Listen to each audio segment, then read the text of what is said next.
Donc, pour le message que l'Esprit a mis dans mon cœur pour nous ce matin, pourrons tourner, pour débuter, dans les Proverbes chapitre 31. Dans le livre des Proverbes chapitre 31, on va lire à partir du verset 10 jusqu'au verset 27 pour introduire le sujet de ce matin. Dans les Proverbes chapitre 31, on va lire à partir du verset 10 jusqu'au verset 27. Nous allons introduire avec portion de la parole où la mère d'un roi du nom de Lémuel, sa mère l'enseignait sur le type de femme vers lequel il devrait regarder. Sa mère voulait lui enseigner de la sagesse, une portion de sagesse, et lui montrer quel type de femme le roi Lémuel devrait chercher à épouser. Non celle qui a la parure extérieure de la beauté physique ou de la sophistication vestimentaire et tout, mais plus celle qui est vertueuse. Et on voit que si on lit à partir du verset 10, il nous est dit « Qui peut trouver une femme vertueuse? Elle a plus de valeur que les perles. Le cœur de son mari a confiance en elle, et les produits ne lui feront pas défaut. Elle lui fait du bien et non du mal tous les jours de sa vie. Elle se procure de la laine et du lin et travaille d'une main joyeuse. Elle est comme un navire marchand, elle amène son pain de loin. Elle se lève lorsqu'il est encore nuit, elle donne de la nourriture à sa maison et la tâche à ses servantes. Elle pense à un champ et elle l'acquiert. Du fruit de son travail, elle plante une vigne, elle ceint de force ses reins et elle affermit ses bras. Elle sent que ce qu'elle gagne est bon. Sa lampe ne s'éteint point pendant la nuit. Elle met la main à la quenouille et ses doigts tiennent le fuseau. Elle tend la main au malheureux, elle tend la main à l'indigent. Elle ne craint pas la neige pour sa maison, car toute sa maison est vêtue de cramoisie. Elle se fait des couvertures, elle a des vêtements de lin et de pourpre. Son mari est considéré aux portes lorsqu'il siège avec les anciens du pays. Elle fait des chemises et elle les vend, et elle livre des ceintures aux marchands. Elle est revêtue de force et de gloire, elle se rit de l'avenir. Elle ouvre la bouche avec sagesse et donne des instructions aimables, et des instructions aimables sont sur sa langue. Elle veille sur ce qui se passe dans sa maison, elle ne mange pas le pain de la paresse. On va arrêter ici. Donc, quand on regarde la description de la femme vertueuse, de cette femme idéale que la mère de Lémuel lui faisait pour montrer vers quoi il devrait regarder, on peut voir que cette femme vertueuse avait tous les attraits que peut démontrer l'être humain. Elle avait tout pour elle, autrement dit, d'un point de vue moral, psychologique, comportemental. C'est une femme qui était en activité. On voit qu'elle était toujours en mouvement. C'est une femme qui travaillait beaucoup, n'était pas paresseuse. C'est une femme qui avait pas peur de mettre la main à la pâte, comme on dit. C'est une femme qui avait beaucoup d'entreprises, elle avait beaucoup de projets divers. Dans la description, on a pu voir plusieurs de ces projets qu'elle avait. Elle pensait à un champ, elle l'acquérait, elle voulait vendre des ceintures au marché, elle allait les vendre au marché, elle donnait des ordres à sa servante. On peut voir que c'est une femme qui est attentive. C'est une femme qui est attentive aux besoins de sa famille. C'est une femme qui est attentionnée. Elle cherchait à faire du bien et non du mal tous les jours de sa vie. C'est une femme qui était joyeuse. La Bible nous dit qu'elle travaillait d'une main joyeuse. C'est une femme qui était remplie de bonheur. Elle semblait pas faire sa tâche avec peine ou de reculons, comme si c'était un poids, un fardeau pour elle. On voit que c'est une femme qui était très généreuse. Elle tendait la main vers le pauvre et vers l'indigent, que la Bible nous dit. C'est une femme qu'on pourrait dire, à la base de tout ça, c'est une femme qui pensait beaucoup. C'est une femme qui avait beaucoup de pensées. D'ailleurs, Salomon disait dans les Proverbes, il y a dans le cœur de l'homme beaucoup de projets. C'est une femme qui avait beaucoup de pensées, elle avait beaucoup de projets. Et l'Esprit m'a arrêté là-dessus, frères et sœurs, parce que les pensées sont très importantes pour l'être humain. À la base, tout est pensé à la base. Tout ce qu'on veut faire vient d'une pensée. Toutes nos attentions, notre générosité, tout à la base de notre travail, nos actions, tout à la base vient de la pensée. Avant de faire toutes ces choses, on y a pensé avant. Et donc, les pensées, ils nous définissent un peu en tant que personne. On est un peu la somme de nos pensées. Hein, c'est par les gens, ce que les gens peuvent voir de nous, comment ils nous voient agir, comment ils nous voient dans tous les sens, dans le fond, là. C'est un peu le résultat de toutes les pensées qu'on a. Et ça, c'est un jour un philosophe qui a dit ça, il a imagé ça comme ça. C'est un philosophe un jour du nom de René Descartes qui a un peu décrit ce phénomène de l'être humain. Et je vais le lire, j'ai pris ça en note, ça va comme suit. Le philosophe René Descartes avait dit une citation bien simple, vous l'avez peut-être déjà entendu, il avait dit « Je pense, donc je suis ». Ça vient de René Descartes, en passant, si vous ne le saviez pas. Et pourquoi René Descartes disait ça, « Je pense, donc je suis », c'était pour démontrer, premièrement, que si on est capable de penser, ça démontre notre existence. Ça démontre qu'on existe parce qu'on pense, justement. Et aussi, je pense donc je suis, ça démontrait également que toutes nos pensées, on est la somme de toutes nos pensées, ça revenait à ça aussi. Le fait que tout à ce qu'on pense va un peu bâtir notre quotidien, ça va bâtir notre vie en général. Et les gens vont voir un peu tout ce qu'on pense, un peu. On est la somme de toutes nos pensées, c'est ce que les gens vont voir. Et ce qu'on peut dire quand on regarde la femme vertueuse, c'est qu'elle n'était pas en manque. Tout ce qu'on peut voir qui nous est décrit était la somme de ses pensées. C'est une femme qui pensait beaucoup. Elle avait beaucoup de pensées. C'était pas une femme stérile en pensée. C'était pas une femme qui était sur le neutre, là. C'était une femme qui pensait à beaucoup de choses. C'est ce qu'on peut voir à travers toute cette description qu'on a. Donc, tout commence par une pensée. Mais qu'est-ce que les pensées peuvent devenir? Premièrement, on va dire ça comme ça. Qu'est-ce que les pensées peuvent devenir? En quoi les pensées, ou du moins certaines d'entre elles, peuvent-elles se transformer? En quoi elles peuvent se transformer? Je vais vous inviter à tourner avec moi, si vous le désirez, dans la Genèse chapitre 37. Allons voir en quoi les pensées peuvent-elles se transformer? En quoi peuvent-elles muer, en d'autres mots? Mais on comprend premièrement ce principe, c'est qu'à la base, tout est pensé. Et vous allez voir, si c'est pas clair, où l'Esprit nous amène avec ça, ça va le devenir. Mais l'Esprit veut nous faire bâtir une certaine compréhension, pour vraiment nous faire réaliser ce que l'Esprit veut nous dire ce matin, de la part de Dieu. Dans la Genèse chapitre 37, à partir du verset 12 au verset 17.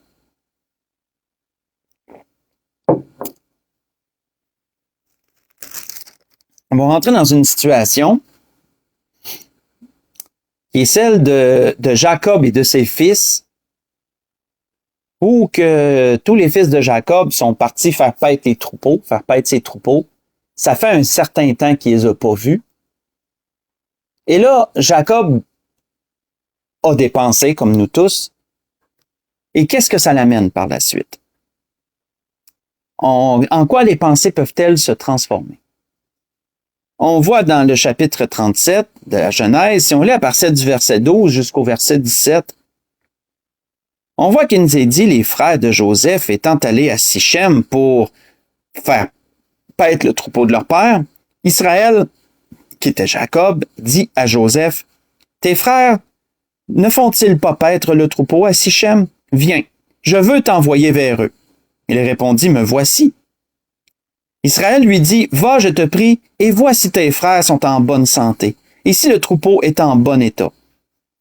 Et tu m'en rapporteras des nouvelles. » Et il l'envoya ainsi de la vallée d'Hébron, et Joseph alla à Sichem. Un homme le rencontra, comme il errait dans les champs.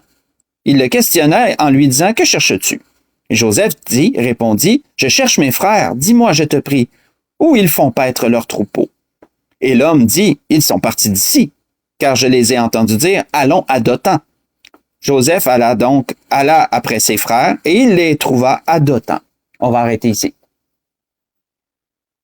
Quand on analyse un peu la demande de Jacob ici, la demande d'Israël, qu'on voit qu'il y a une pensée, il se dit, est-ce que mes fils et mes troupeaux se portent bien? Et là, il décide d'appeler Joseph, son fils, et de l'envoyer à Sichem pour voir si les troupeaux se portent bien. Qu'est-ce qui est à la base? C'est une pensée. Hein? À la base, il a pensé à ça. Mais on peut voir que la pensée de Jacob, d'Israël, s'est muée en quelque chose d'autre. Elle s'est muée en ce qu'on appelle une préoccupation. Qu'est-ce qu'une préoccupation, selon le dictionnaire? C'est quand l'esprit est fortement occupé par un souci quelconque. Quand l'esprit est fortement occupé par un souci quelconque, c'est une préoccupation. C'est plus juste une pensée. Une pensée, c'est une chose qui nous arrive, c'est une opération de l'esprit. Notre esprit est en travail, puis là, whoop, on a une pensée, on a une chose qu'on veut, qui va se muer soit en projet, soit en ci, soit en ça, soit en attention diverse, peu importe. Mais parfois, une pensée peut devenir un souci. On devient préoccupé par une pensée, et là, c'est une préoccupation, justement. Et là, on voit qu'Israël en a une.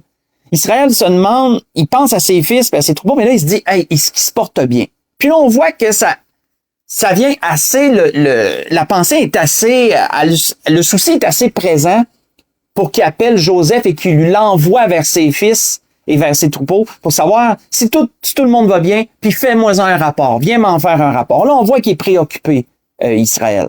C'est une préoccupation. Et ça peut nous arriver aussi dans la vie qu'on soit préoccupé. Parce que quand on devient préoccupé, c'est parce que des choses nous tiennent à cœur. La préoccupation vient des choses qui nous tiennent à cœur.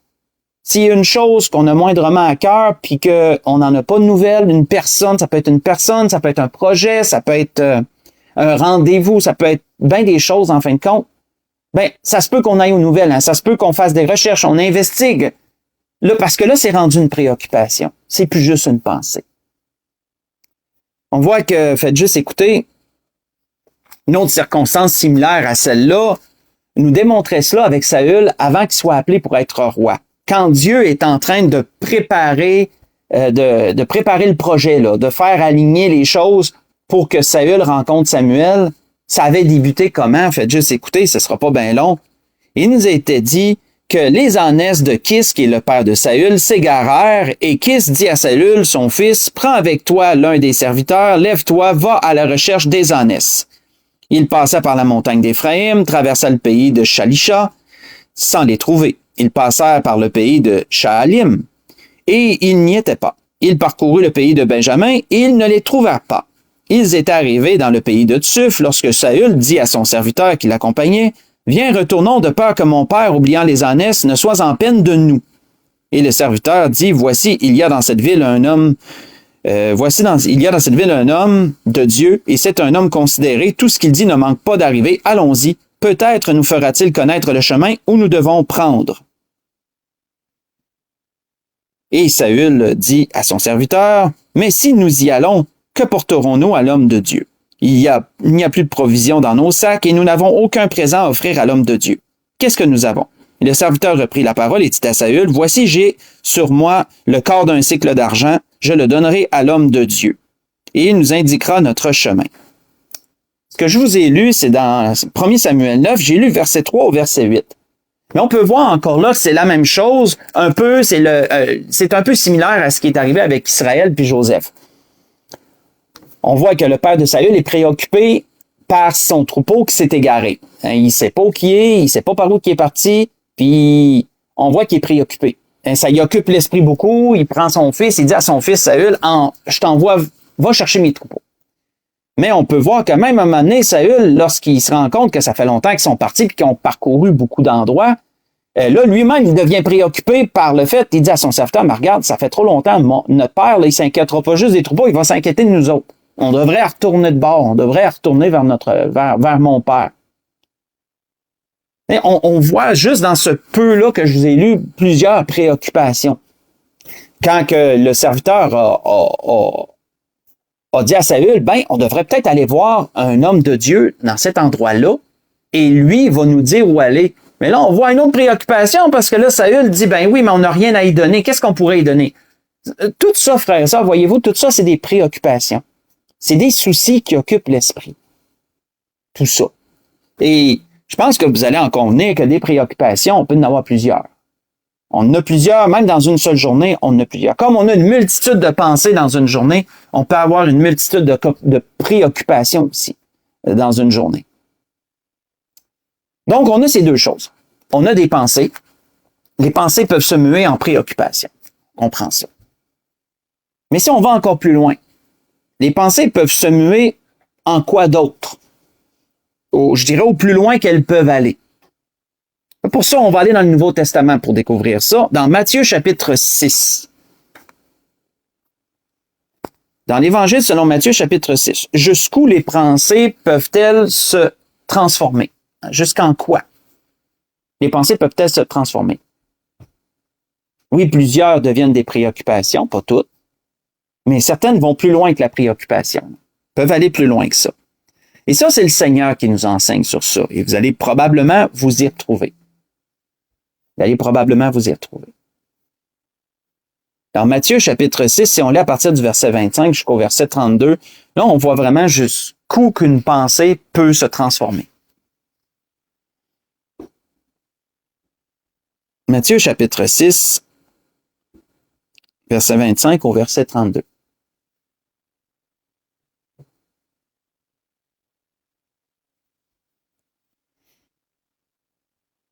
On voit que le Seigneur disait, « C'est pourquoi je vous dis, disait Jésus, ne vous inquiétez pas pour votre vie, de ce que vous mangerez, ni pour votre corps de quoi vous serez vêtu.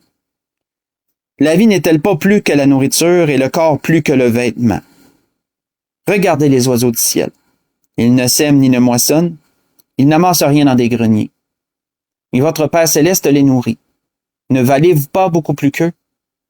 Qui de vous, par ses inquiétudes, peut ajouter une coudée à la durée de sa vie? Et pourquoi vous inquiétez-vous au sujet du vêtement? Considérez comment croissent les lys des champs. Ils ne travaillent ni ne filent. Cependant, je vous dis que Salomon même, dans toute sa gloire, n'a pas été vêtu comme l'un d'eux. Et si Dieu revêt ainsi l'herbe des champs qui existe aujourd'hui et qui demain sera jetée au four, ne vous vêtira-t-il pas à plus forte raison, gens de peu de foi? Ne vous inquiétez donc point, et ne dites pas, que mangerons-nous? Que boirons-nous? De quoi serons-nous vêtus? Car toutes ces choses, ce sont les païens qui les recherchent. Votre Père céleste sait que vous en avez besoin. Cherchez premièrement le royaume et la justice de Dieu, et toutes ces choses vous seront données par-dessus. Ne vous inquiétez donc pas du lendemain, car le lendemain aura soin de lui-même. À chaque jour suffit sa peine.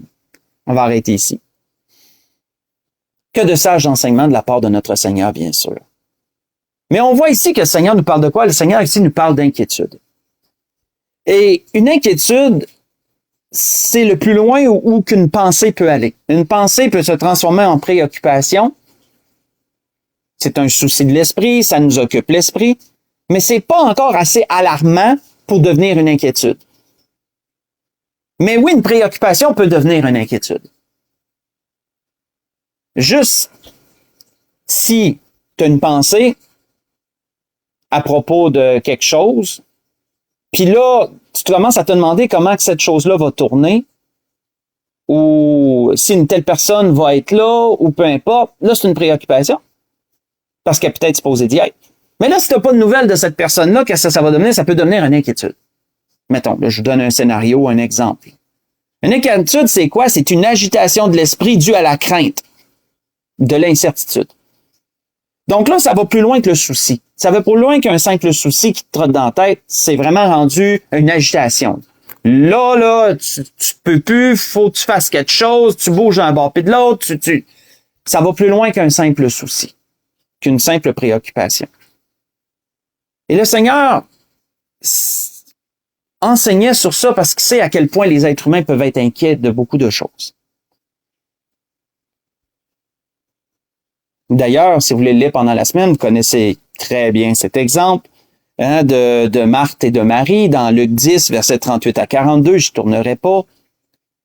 Mais vous savez fort bien que le Seigneur, voyant Marthe qui était inquiète parce qu'elle voulait s'assurer que tout le monde était bien, que tout le monde ait de quoi que ce soit, et qu'il n'écoutait pas ce que le Seigneur enseignait, qu'il n'écoutait pas ce que le Seigneur disait, contrairement à Marie, ça pouvait passer pour de la paresse, mais Marie s'était assise, elle, puis elle écoutait la parole du Seigneur. Et qu'est-ce que Jésus lui avait dit à Marthe? Il lui avait dit, Marthe, tu t'inquiètes, tu t'agites pour beaucoup de choses. Marie a choisi la bonne part, puis ça y sera pas ôté. L'inquiétude, faut comprendre que c'est dans un sens, ça démontre à quel point on est attaché à quelque chose. Faut comprendre ça. Les inquiétudes en soi démontrent à quel point une chose est importante pour toi. Comme une préoccupation. Une préoccupation, ça démontre que quelque chose est important pour toi, mais une inquiétude, c'est encore plus. Ça démontre encore plus que la chose est importante pour toi. Parce que si c'est pas important, ça va te laisser ni chaud ni froid.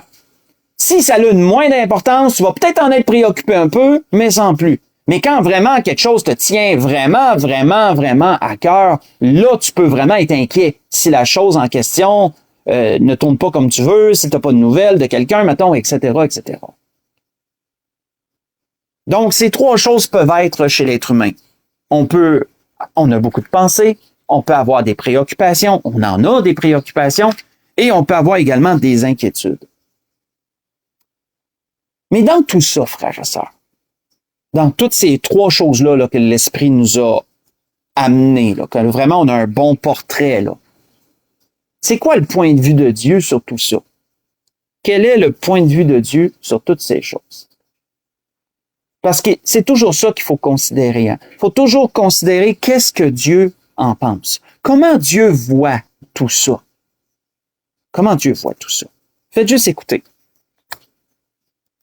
Comment Dieu voit tout ça? On voit que il nous est dit dans un psaume à propos de Dieu, qu'est-ce que Dieu pense des pensées et de tout ça, des pensées humaines, de tout ça. Celui qui a planté l'oreille, n'entendrait-il pas? Celui qui a formé l'œil, ne verrait-il pas? Celui qui châtie les nations, ne punirait-il point? Lui qui donne de l'intelligence à tous. L'Éternel connaît les pensées de l'homme, et il sait qu'elles sont vaines. Ce que je vous ai lu, c'est dans le psaume 94, versets 9 à 11. Ce que ce psaume nous fait réaliser, du moins la portion que j'en ai lue, c'est que Dieu est au courant de toutes nos pensées. Dieu est au courant de toutes nos préoccupations. Dieu est au courant de toutes nos inquiétudes. D'ailleurs, dans un autre endroit, dans Ésaïe 66, pas besoin de se tourner, verset 18, il dit une citation qui décrit bien cela. On voit que le prophète disait, en parlant de Dieu, en parlant de la part de Dieu, « Je connais les œuvres et les pensées. » Je connais les œuvres et les pensées, disait Dieu par la bouche de son prophète Ésaïe, dans Ésaïe 66, verset 18. Dieu sait que l'homme a beaucoup de pensées. Dieu sait que l'homme peut être préoccupé par beaucoup de choses. Et Dieu sait que l'homme peut être inquiet également de beaucoup de choses. Mais pourquoi est-il dit que pour Dieu, les pensées sont vaines? Quand on regarde un peu la traduction, je me souviens plus vraiment du mot hébreu, je l'ai pas pris en note, mais je me souviens par exemple de ce qu'il veut dire. Ça veut dire que c'est comme du vent. Ça veut dire que c'est vanité. Comme Salomon disait, vanité des vanités, tout est vanité. C'est passager. C'est futile. Pourquoi Dieu dit que les pensées de l'homme sont vaines? C'est parce que la majorité du temps, Dieu en est écarté. La majorité de nos pensées, frères et sœurs, la majorité de nos préoccupations, la majorité de nos inquiétudes ne concernent même pas Dieu. On s'est-tu déjà arrêté là-dessus? La majorité de ces choses nous concernent nous. Ça concerne notre petite vie. Ça concerne notre nombril. Ça concerne ce qui nous entoure. Mais Dieu, lui, est loin de l'équation. Tristement. Tristement, Dieu est loin de l'équation. Combien de nos pensées concernent Dieu? Combien de nos pensées dans une journée peuvent concerner Dieu? Ou son œuvre, tout ce qui se rattache à lui, en fin de compte. Son Église, son œuvre, peu importe, tout ce qui peut se rattacher à lui. Combien de nos pensées dans une journée peuvent être, ou qu'on peut dire vraiment que Dieu était présent dans ça, il était concerné. Combien de préoccupations qu'on a, où on peut dire que Dieu était concerné dans nos préoccupations. Ça concernait Dieu d'une façon ou d'une autre. De près ou de loin. Combien qu'on peut dire de nos inquiétudes qu'elles concernaient Dieu. Si on fait la somme de toutes ces choses, je pense qu'on pourra en convenir que majoritairement, nos pensées, ça nous concerne, nos préoccupations nous concernent et nos inquiétudes nous concernent. Et Dieu est malheureusement pas beaucoup dans ça. Ça le concerne pas beaucoup, lui. Et c'est l'une des raisons pour laquelle Dieu disait qu'il connaît la pensée des hommes et elles sont vaines. Parce que Dieu est en dehors de ça, malheureusement. Malheureusement. On voit que, faites juste écouter toujours, David, qui était un homme selon le cœur de Dieu, la Bible nous démontre comment, quand on lit les psaumes de David, comment David, lui, Dieu occupait ses pensées. Comment Dieu occupait les pensées de David. Dans une journée comme dans plusieurs, on pourrait dire. Faites juste écouter toujours deux choses que je veux vous dire que David disait dans ses psaumes par rapport à ça. Comment il pensait à Dieu. On voit que David disait « Mon âme est abattue au-dedans de moi. Aussi, c'est à toi que je pense. » En parlant à Dieu. C'est à toi que je pense. Depuis le pays du Jourdain, depuis l'Hermon, depuis la montagne de Mitsehar. Un flot en appelle un autre flot au bruit de tes ondées. Toutes tes vagues et tous tes flots passent sur moi. Le jour, l'Éternel m'accordait sa grâce, la nuit, je chantais ses louanges, et j'adressais une prière au Dieu de ma vie. Je vous ai lu dans le psaume 42, verset 7 au verset 9. Et David, qui était dans un temps de difficulté, il disait comment que dans ces temps de difficulté, il pensait à Dieu. Dans ces temps de difficulté, il pensait à Dieu. Constamment.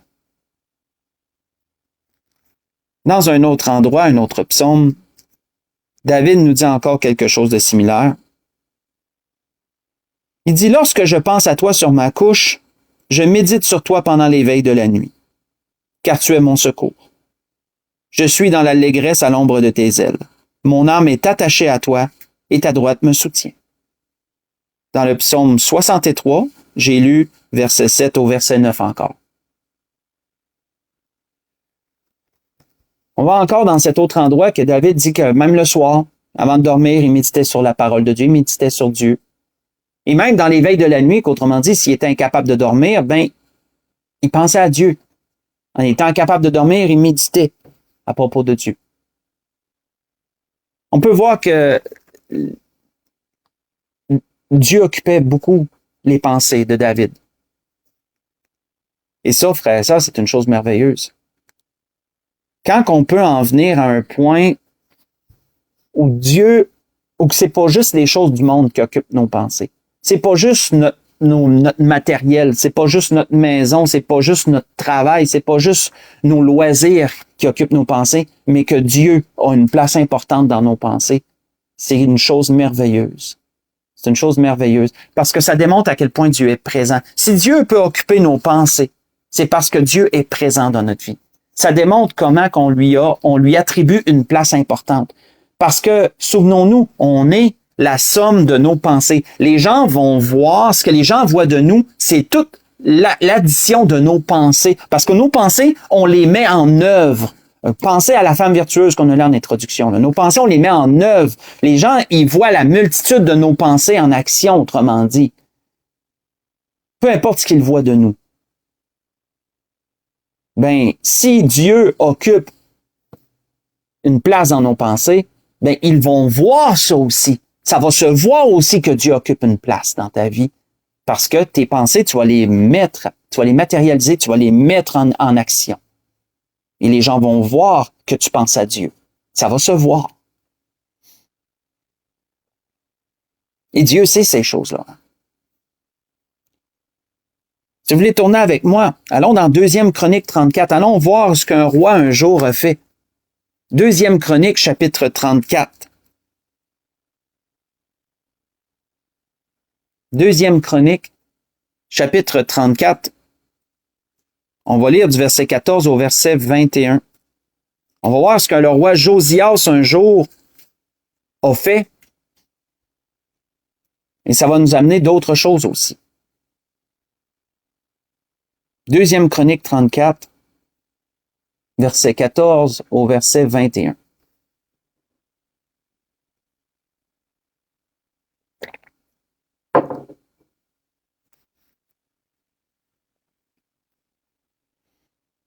Je vous mets dans le contexte, lorsque Josias a pris le royaume d'Israël en son temps, disons que l'idolâtrie, elle avait été bien implantée dans le pays par le roi précédent, qui était un idolâtre, son père. Et Josias, lui, avait pris la part de Dieu à la place, et lui a entrepris de faire le ménage. Il a entrepris de faire le ménage des idoles dans le pays, il a entrepris de restaurer les coutumes pour amener le peuple vers Dieu, ramener le peuple vers Dieu et remettre le temple en ordre, autant du point de vue du culte que du point de vue physique, de restaurer le temple qui avait été laissé un peu à l'abandon et même qui avait servi à l'idolâtrie tristement. On voit que Salomon a fait un grand ménage, on pourrait dire, dans notre jargon. Et là, il nous a dit quoi au verset 14? Qu'est-ce qui est arrivé à un moment donné?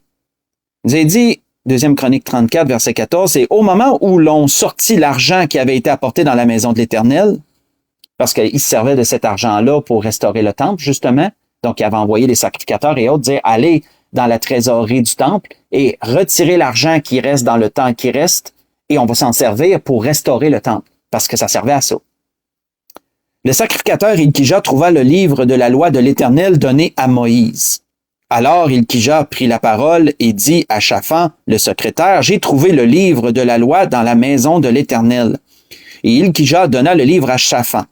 Shaphan apporta le livre au roi et lui rendit aussi compte en disant, « Tes serviteurs ont fait tout ce que tu leur as commandé. Ils ont ramassé l'argent qui se trouvait dans la maison de l'Éternel et l'ont remis entre les mains des inspecteurs et des ouvriers. » Shaphan, le secrétaire, dit encore au roi, « Le sacrificateur Ilkija m'a donné un livre. » Et Shaphan le lut devant le roi. Et lorsque le roi entendit les paroles de la loi, il déchira ses vêtements et le roi donna cet ordre à Ilkija, à Ashikam, fils de Shaphan, à Abdon, fils de Miché, et à Shaphan, le secrétaire, et à Asaja, le serviteur du roi, allez consulter l'Éternel pour moi, pour ce qui reste en Israël, en Juda, au sujet des paroles de ce livre qu'on a trouvé, car grande est la colère de l'Éternel qui s'est répandue sur nous, parce que nos pères n'ont point observé la parole de l'Éternel et n'ont point mis en pratique tout ce qui est écrit dans ce livre. On va arrêter ici. On peut voir quoi ici? On peut voir que lorsque le roi Josias a lu les paroles du livre, c'est plus juste des pensées là, qu'il y a eu. Il y a eu beaucoup de préoccupations. Il est devenu très préoccupé concernant l'état spirituel du peuple vis-à-vis de Dieu.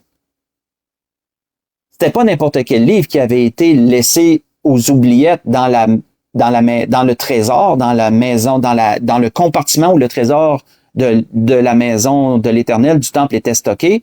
Le livre avait été envoyé dans le compartiment des trésors et là, il avait été laissé là aux oubliettes. Il était oublié là jusqu'à temps qu'il soit ressorti et dépoussiéré et ramené, le livre de la loi de Dieu. Mais lorsque le roi a entendu les paroles du livre, là, c'est plus juste des pensées, c'est beaucoup de préoccupations. des préoccupations qui concernaient Dieu, des préoccupations qui concernaient son état devant Dieu et l'état du peuple devant Dieu. Et c'est pour ça qu'il a déchiré ses vêtements. Combien, frères et sœurs, devrions-nous être aussi préoccupés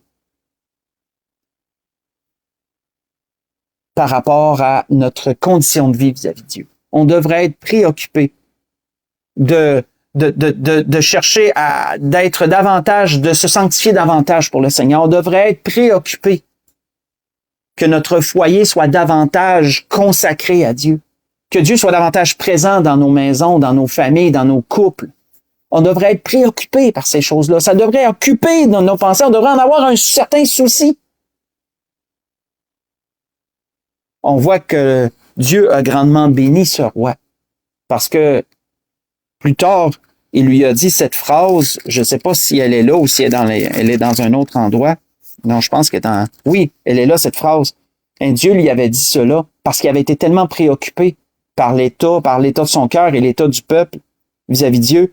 Dieu lui avait dit, parce que ton cœur a été touché et parce que tu t'es humilié devant Dieu en entendant ses paroles contre ce lieu et contre ses habitants, parce que tu t'es humilié devant moi, parce que tu as déchiré tes vêtements, que tu as pleuré devant moi, moi aussi j'ai entendu, dit l'Éternel.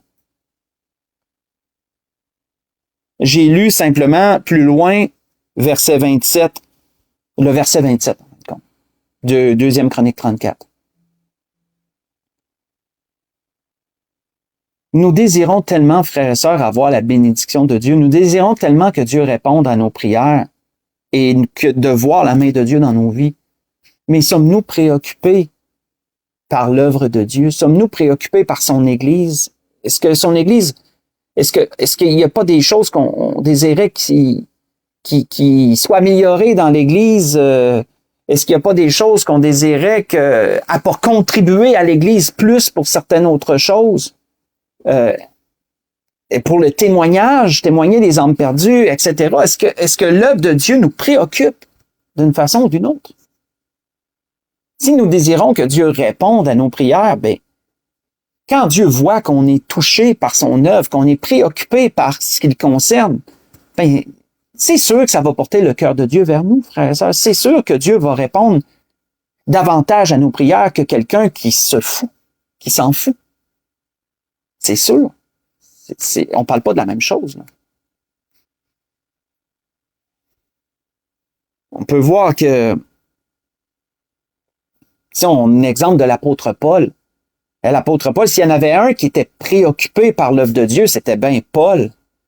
Lorsque Paul a décrit aux Corinthiens la somme de pas mal tout ce qu'il a enduré pour l'œuvre du Seigneur, un peu, pas pour se vanter, mais pour leur montrer qu'il avait tellement enduré pour l'œuvre de Dieu, avait tellement souffert pour l'œuvre de Dieu, il leur avait dit, entre autres, ceci, il leur avait dit, et sans parler d'autre chose, je suis assiégé chaque jour par les soucis que me donnent toutes les églises. 2 Corinthiens 11, verset 28. Pourquoi l'apôtre Paul était assiégé? Quand tu es assiégé, là, c'est que tu as une armée qui est à tes portes, puis genre là, t'es camp tout autour de toi, là, l'armée campe tout autour de toi, t'es assiégé, t'es en état de siège. Mais l'apôtre Paul donnait cette image-là par rapport à son esprit. Il dit, je suis assiégé de tous les soucis que me donnent les églises. Autrement dit, là, il était tellement préoccupé comment une certaine église allait, comment une autre église, Colin, il semble se détourner du Seigneur, comme mettons les Galates, par exemple. Il était préoccupé par une autre église parce qu'il vivait des choses difficiles, mettons un peu comme l'église de Philippe, et Philippiens, etc. L'apôtre Paul était préoccupé par l'œuvre de Dieu, de toutes les façons possibles. Ça démontrait un attachement. Souvenez-vous, si vous êtes préoccupé par quelque chose, c'est parce que vous l'avez à cœur. C'est parce que ça vous tient à cœur que vous êtes préoccupé. Parce que si tu n'es pas préoccupé, tu t'en fous. Tu t'en fous, ça te fait ni chaud ni froid, ça te dérange pas.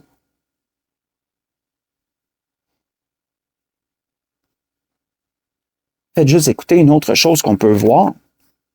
Qu'un jour, un homme qu'on a pu peut-être critiquer, mais il a quand même démontré quelque chose par rapport à l'œuvre de Dieu.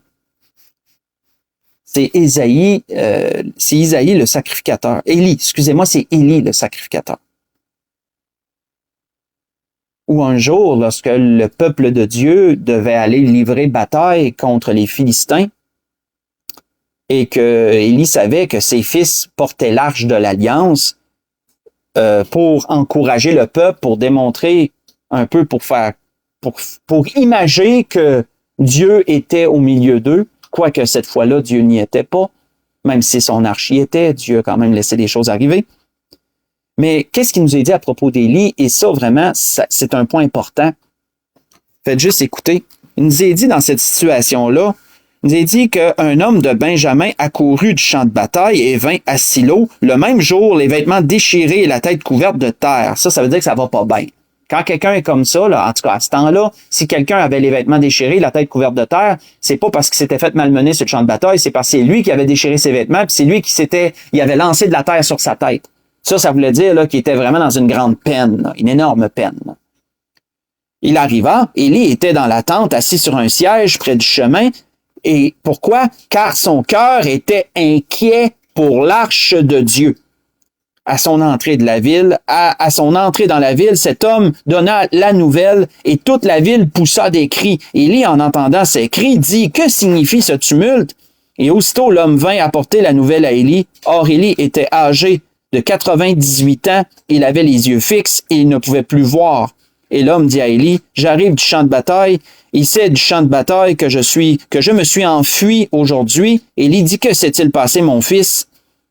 Et là, il lui apporte la nouvelle comme de quoi que l'arche de Dieu a été prise, et tout, le peuple a suivi une grande défaite, et c'est là qu'Élie tombe à la renverse, puis il se casse le cou et il meurt. Ce que je vous ai lu, c'est dans 1 Samuel 4, j'ai lu le verset 12 au verset 18.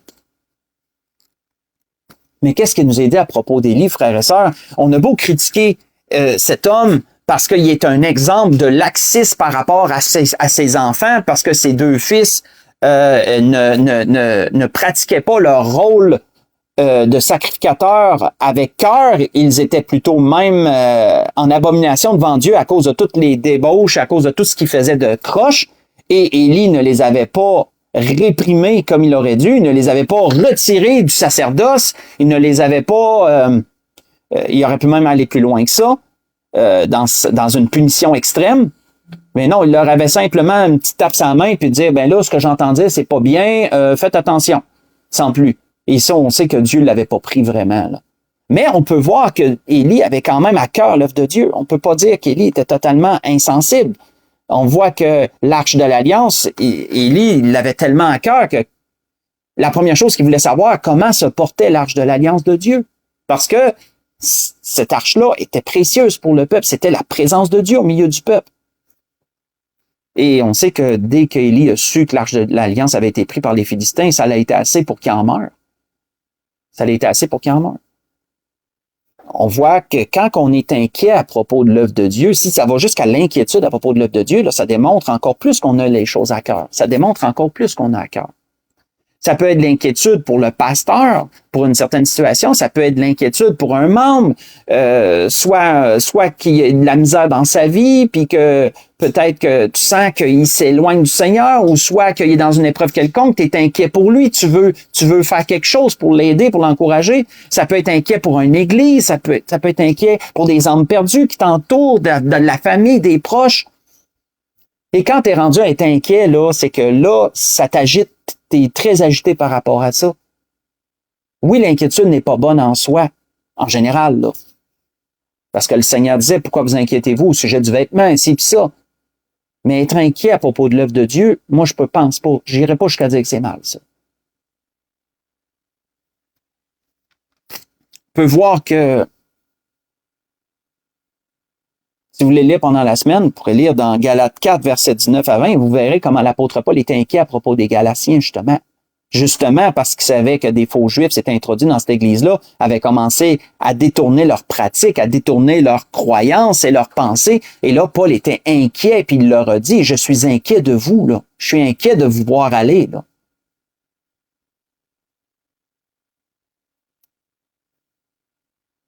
C'était ce que l'Esprit voulait nous parler ce matin.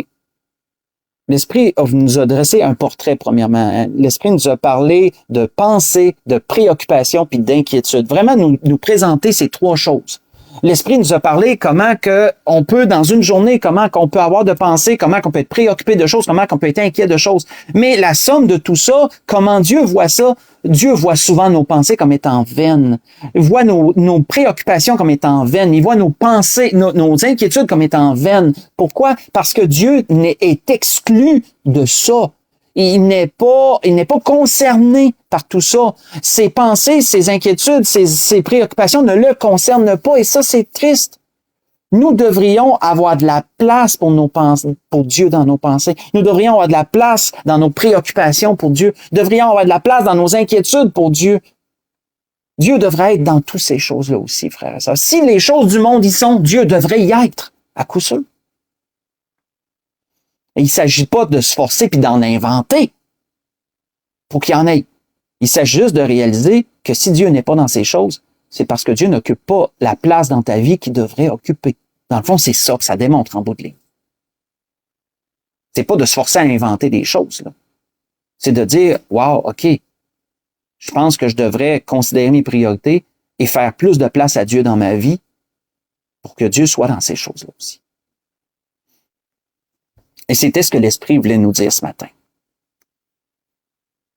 Pour conclure, je nous inviterai à aller dans le psaume 139. Allons voir quelque chose que David avait dit dans ce psaume. On va voir deux petites choses seulement, parce que c'est un beau psaume, mais il est long un peu. Deux petites choses qui étaient dites dans ce psaume, mais ça peut en même temps nous amener un peu, comme on dirait, un examen de conscience par rapport à ça. Un peu de méditer sur notre vie en rapport avec ce sujet que l'Esprit nous a donné ce matin. Dans le psaume 139. Psaume 139. Premièrement, une affirmation, comme un peu David a dit dans le psaume 94. Si on lit le verset 1 à 3, un peu pour nous montrer vraiment que Dieu sait ces choses. Il est dit au chef des centres de David, psaume, « Éternel, tu me sondes et tu me connais. » Hein, déjà là, ça dit pas mal tout, mais on va aller jusqu'au verset 3. « Tu sais quand je m'assieds, tu sais quand je me lève, tu pénètres de loin ma pensée. » Hein, toutes nos pensées, Dieu les connaît, peu importe lesquelles. Il n'y en a pas une qui passe tout droit sans que Dieu la connaisse. Dieu les connaît toutes, nos pensées. Tu sais quand je marche, tu sais quand je me couche, et tu pénètres toutes mes voies. Pourquoi? Parce que nos pensées vont se muer en action. Nos pensées vont se muer en nos voies. Nos voies, c'est la somme de nos pensées. Ça revient tout le temps, ça. Et Dieu connaît tout ça. Mais quelle place Dieu occupe dans tout ça, justement? Si on saute au verset 23 et 24, la demande de David devrait être la nôtre aussi. Qu'est-ce que David disait après avoir fait un bilan sur la magnificence de Dieu dans bien des aspects? Il dit, « Sonde-moi, ô Dieu, et connais mon cœur. Éprouve-moi et connais mes pensées. » Il invitait, quoi que Dieu les connaît, nos pensées, il invitait Dieu à les sonder, ses pensées. Il invitait Dieu dans sa vie à dire, Dieu, regarde tout ce qui est dans mes pensées. Regarde tout ce qui est dans mes préoccupations. Là, je rajoute ça. Là. Regarde tout ce qui est dans mes inquiétudes. Regarde si je suis sur une mauvaise voie et conduis-moi sur la voie de l'éternité. Fais partie de tout ça, en somme toute. Fais partie de tout ça, mon Dieu. Viens, je t'invite là à sonder tout ça et donne-moi de te faire de la place dans tout ça. Et ça va démontrer que justement, tu as ta place dans ma vie. Et la grâce que je nous souhaite à tous, frères et sœurs, dans tout ça, c'est que Dieu ait cette place dans nos vies. Que Dieu ait cette place dans nos pensées, qu'il ait cette place dans nos préoccupations, qu'il ait cette place dans nos inquiétudes. C'était ce que l'Esprit voulait nous dire ce matin. Je voudrais donc vous souhaiter à tous et à toutes une belle semaine. Que le Seigneur vous bénisse, qu'il vous dirige en toutes choses, dans tous vos besoins. Et pour ceux qui peuvent venir aujourd'hui, il me tarde de vous voir. J'ai hâte de vous voir et je remercie d'avance tous ceux qui vont faire l'effort de se déplacer pour venir m'appuyer dans mon deuil. Quoique c'est pas une obligation, Dieu le sait. Mais je remercie d'avance tous ceux qui vont pouvoir le faire et il me tarde de vous voir, de vous serrer dans mes bras. Je vous aime Que le Seigneur vous bénisse et vous dirige en toutes choses. Bonne semaine à tous. Et on va se dire à mercredi prochain. Soyez bénis.